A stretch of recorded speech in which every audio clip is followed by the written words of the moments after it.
છે કે એમના વિસ્તારના ગંદકી ફેલાઈ રહી છે, લીલ ફેલાઈ રહી છે, અત્યારે ડેન્ગ્યુ જેવા રોગો ફેલાઈ રહ્યા છે। હારીજ નગરપાલિકામાં પાયાની સુવિધાઓને લઈને નગરજનોમાં રોષ।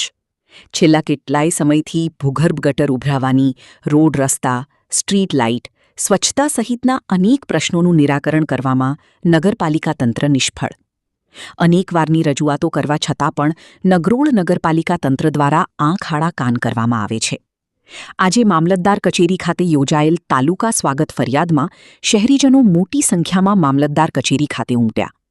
શહેરીજનોએ કેમ્પસ મોજ રામધૂન બોલાવી સમસ્યાઓનું નિરાકરણ કરવા કરી માંગ। સ્થાનિકોએ નગરપાલિકા સામે ભ્રષ્ટાચારના પણ કર્યા આક્ષેપો। હું આવું છું સિવિલ સોસાયટી મારું નામ આશાબેન ઠાકોર છે।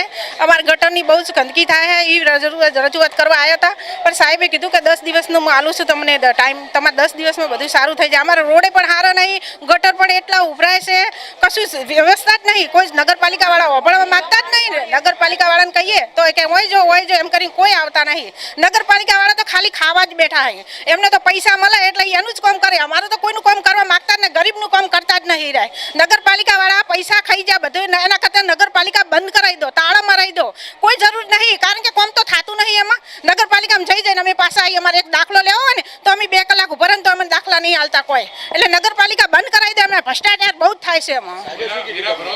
હા, વેરા ભરીએ અમે ટાઈમસર સાહેબ, વેરા ભરીએ છીએ। કલેક્ટર સાહેબે કીધું છે 10 દાડાની મુદત આપી અમને। નગરપાલિકાની અંદર ગટર, રોડ, રસ્તા એની સમસ્યાઓ ઘણી બધી લોકોને અત્યારે ભોગવી રહ્યા છે, એની સમસ્યા લઈને આવ્યા છે। હારીજ નગરપાલિકા સમસ્યા લોકોની દૂર કરતી નહીં, ઉપરથી સમસ્યા ઊભી કરે છે। અત્યારે હાલ જ આ બેચરાજી બાયપાસ રોડ બનાવવામાં આવ્યો છે, એની અંદર નાળા મિલવામાં નથી આવ્યો, પાણી ભરવાનો અત્યારે પ્રશ્ન ઊભો થયો છે। જાણે હાઈવે રોડ બનતો હતો ત્યારે પણ એની અંદર નાળા હતા એ બૂરી નાખવામાં આવ્યા, જેથી કરીને ગામનું પાણી બહાર નીકળી શકતું નથી।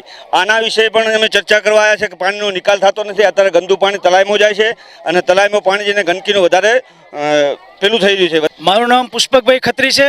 અમે હારીજ નગર વિકાસ કમિટી ચલાવીએ છીએ, હારીજના પ્રશ્નોને વાચા આપીએ છીએ। હારીજમાં ગંભીર સમસ્યા છે, વર્ષોથી ગટર ઉભરાય છે, પાણીનો પ્રશ્ન છે, રોડ તૂટેલા છે, રસ્તા પર ગંદકી છે, જેની વારંવાર અમે સમસ્યાઓ કરીએ છીએ, પણ લેખિતમાં અમને કાગળ ઉપર જવાબ આપવામાં આવે છે કામગીરી થઈ ગઈ, પણ કોઈ જગ્યાએ સ્થળ ઉપર કામગીરી થતી નથી। ઘણા એવા વિસ્તારો છે ઘરની અંદર ગંદકી લીલ આવે છે, મચ્છરજન્ય રોગો ફેલાઈ રહ્યા છે, પણ તંત્રને કોઈ ધ્યાન પડતું નથી। તંત્રને ચૂંટણીના ટાઈમે ધ્યાન પડે છે કે આ તમારે વોટ આપજો, પણ તમને જ્યારે વોટ આપે ત્યારે તમને સફાઈ દેખાય છે। આજે કલેક્ટર સાહેબ આવે છે તો હારીજ નગરને દવા છાંટવામાં સાફ કરવામાં આવ્યું, પણ અમે જ્યારે રજૂઆત કરીએ ત્યારે કોઈ તંત્ર ખાડે કાન કરી દે છે, કોઈ સમસ્યાનું સમાધાન કરવામાં આવી રહ્યું નથી। અને જો અત્યારે અમારી સમસ્યાનું સમાધાન નહીં કરવામાં આવે તો અમે ગાંધીનગર જઈને મુખ્યમંત્રી સમક્ષ રજૂઆત કરીશું અને ઊંચા આંદોલન કરશું।